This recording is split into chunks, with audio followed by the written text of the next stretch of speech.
Hi children, now we will see exercise 1.3 question number 5. The prices of three commodities A, B and C are rupees X and rupees Y and rupees Z per unit respectively.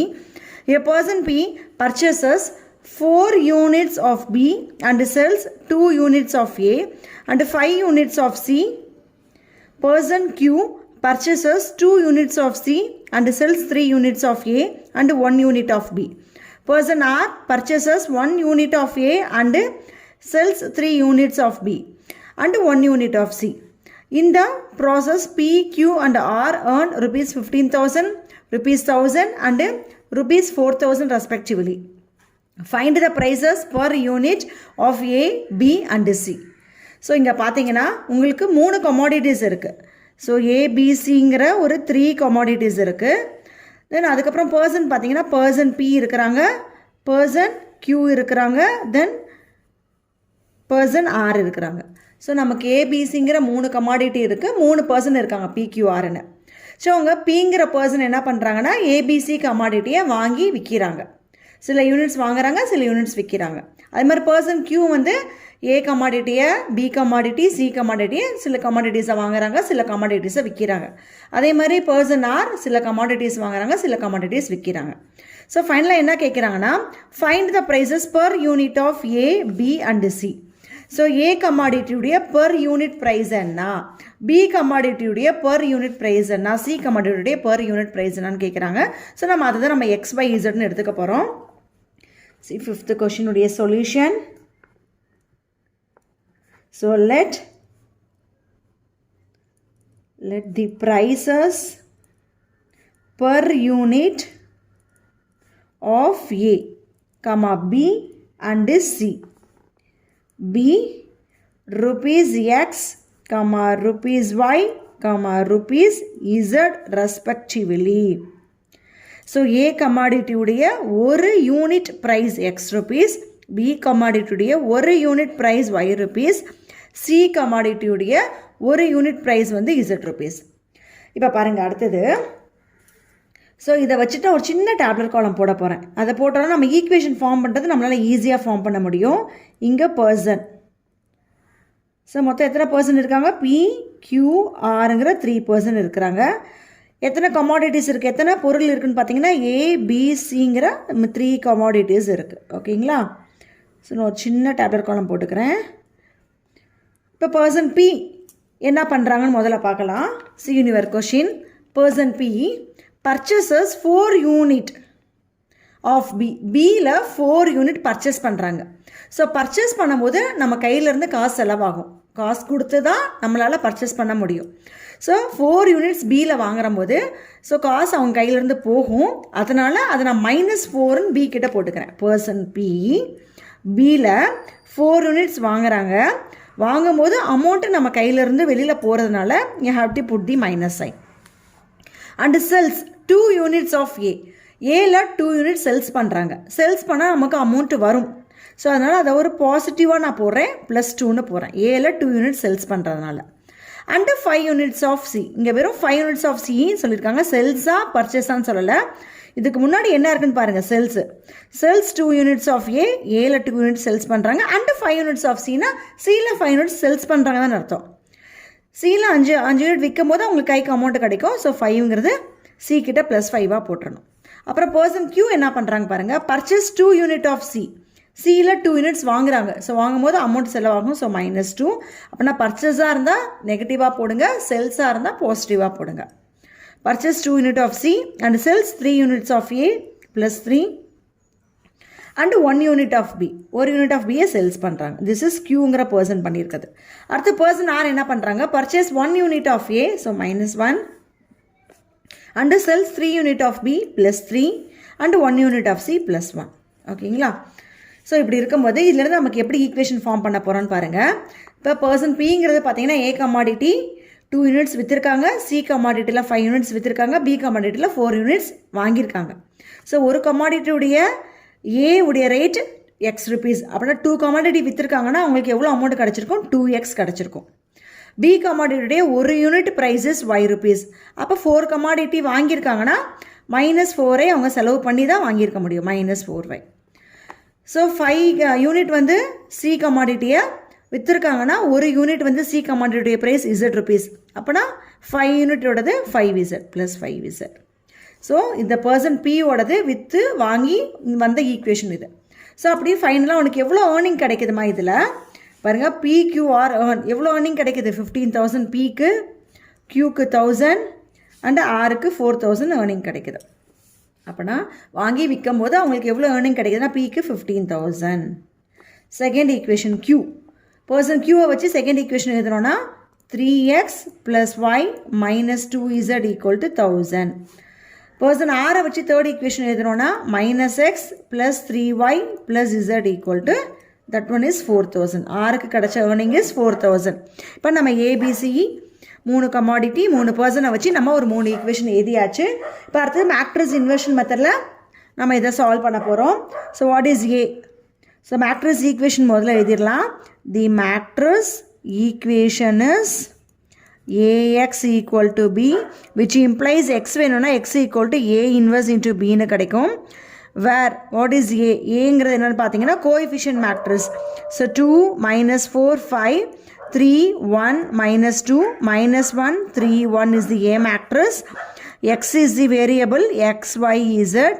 Then Bங்கிறது பார்த்தீங்கன்னா constant matrix. 15,000 1000 then 4,000ங்கிறது B மேட்ரிக்ஸாக இருக்குது. இப்போ அடுத்து நம்ம A inverse find out பண்ணணும். அதுக்கு 1/det A into adjoint of A தான் formula. So determinant A கண்டுபிடிக்கிறதுக்கு take this the first row. So இந்த ரோவில் எக்ஸ்பேண்ட் பண்ணணும். 2 into 2 உடைய மைனார் 1 - 2 3 1 க்ராஸ் பண்ணிங்கன்னா 1 + 6ன்னு கிடைக்கும். தென் இங்கே +4 -4 உடைய மைனார் 3 - 2 -1 1. ஸோ 3 - 2ன்னு கிடைக்கும். தென் +5 உடைய மைனார் ஸோ 9 + 1 கிடைக்கும், which is equal to 2 into 7 + 4 into 1 + 5 into 10, which is equal to 14 + 4 + 15 68ன்னு ஆன்சர் கிடைக்குது. டிட்டர்மினன்ட் A நான் ஃபைண்ட் அவுட் பண்ணியாச்சு. இப்போ அடுத்தது நான் adjoint of A find out பண்ணணும். அட்ஜாயிண்ட் ஆஃப் Aங்கிறது என்னென்னா கோஃபேக்டர் மேட்ரிக்ஸ் உடைய transpose. So what is the cofactor matrix? Sign முதல்ல கம்ப்ளீட் பண்ணிடுங்க. Plus minus plus minus plus minus plus minus plus. So ப்ளஸ்ங்கிறது ஃபஸ்ட் எலமெண்ட்டுக்கு நான் போட்டிருக்கேன். அப்படின்னா 2 உடைய மைனார். ஸோ இங்கே ப்ராக்கெட்குள்ளே இருக்கிறதா 2 உடைய மைனார், that is 7.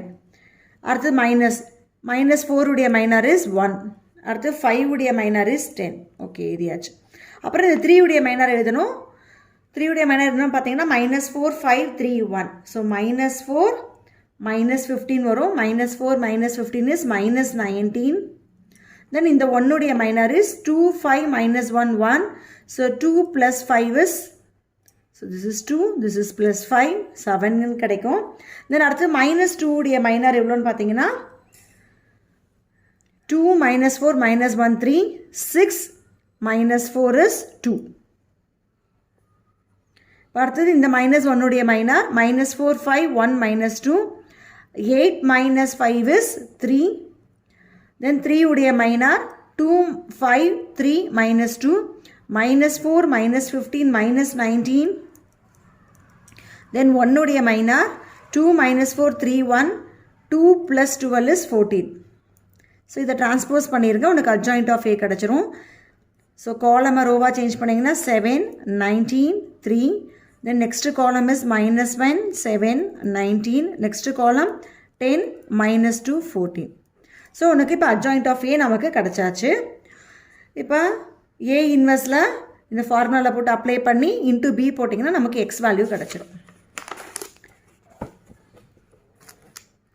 See what is X = A inverse into B. So A inverse is 1/det A. Determinant A is 68 ன்னு வந்தது. Then adjoint of A is 7 19 3 -1 7 19 10 -2 14. This is your adjoint of A. அப்புறம் B எவ்வளோன்னு பார்த்தீங்கன்னா 15,000 1000 4,000. This is your B. Okay. 1/68. இப்போ இந்த ரெண்டு மேட்ரிக்ஸை நம்ம நார்மலாக ப்ராடக்ட் பண்ணுற மாதிரி ப்ராடக்ட் பண்ணணும். ஸோ 7 into 15 எவ்வளோன்னு பார்த்தீங்கன்னா 105. ஸோ 105 000 போட்டுக்கோங்க. Plus 19 into 1000 19,000. Plus 3 into 4000 12,000. அடுத்து minus 1 into 15,000 is minus 15,000. 7 into 1000 is 7,000. Plus 19 into 4 36 76 வரும் 76,000. Then 10 into 15 is 150. Put 30. அடுத்து minus 2 into 1000 is minus 2,000. Plus 14 into 4 16 56,000 வரும். ஓகே. ஸோ 1/68. அதுக்கப்புறம் இதெல்லாமே நம்ம ஆட் பண்ணோன்னா ஸோ 105 முதல்ல 19 12 ஆட் பண்ணுங்கள். 1 பேலன்ஸ் 131 வரும். 31 105 ஆட் பண்ணால் 136 000. அடுத்தது 7,000 76,000 ஆட் பண்ணிங்கன்னா 483. 83,000 வரும். 83,000ல் 15,000 சப்ட்ராக்ட் பண்ணிங்கன்னா 83 15 சப்ட்ராக்ட் பண்ணும்போது நமக்கு 8 here 7 minus 1 68 கிடைக்குது. ஸோ 68,000 நமக்கு கிடைக்கும். தென் நெக்ஸ்ட்டு இங்கே இருக்கிற 1,50,000 56,000 ஆட் பண்ணிடுங்க. இது ரெண்டையும் சப்ட்ராக்ட் பண்ணிட்டோன்னா 54,000 வந்துடும். ஸோ 1,50,000. அதுக்கப்புறம் இங்கே இருக்கிற 54,000 0 0 0 4 0 2,04,000 கிடச்சிருது. 2,04,000. கரெக்டாக காமா மட்டும் போட்டுக்கோங்க. ஸோ வெளியில் 1/68 இருக்குது. உள்ளே இருக்கிற ஒவ்வொரு எலமெண்ட்டோடையும் இந்த 1/68 நீங்கள் மல்டிபிள் பண்ணிங்கன்னா divided by 68 divided by 68 divided by 68ன்னு வரும். இப்போ 136 68 எத்தனை டைம்ஸ் வரும்னா 2 டைம்ஸ் வரும். ஸோ 230 2000. 68 கேன்சல் ஆகி 1 வரும். அப்புறம் இந்த 30 68 204 வந்து 3 டைம்ஸ் வரும். ஸோ 3 போட்டு இந்த 30 போட்டுருங்க. ஸோ இந்த லெஃப்ட் ஹேண்ட் சைடு என்ன இருக்குன்னு பார்த்தீங்கன்னா இந்த X matrix that is variable XYZன்னு இருக்குது. So which implies x equal to 2000, y equal to 1000, z equal to 3000. இந்த XYZலாம் என்னன்னு பார்த்தீங்கன்னா ஏங்கிற கமாடிட்டியுடைய ஒரு யூனிட்டுக்குரிய ப்ரைஸ் தான் எக்ஸு. அப்படின்னா ரெப்ரசன்ட் ருப்பீஸ்னு போடுங்க. பிங்கிற கமாடிட்டியுடைய per unit price is Y ₹1000. சிங்கிற கமாடிட்டியுடைய ஒரு unit price is Z that is ₹3000. So this is your final answer.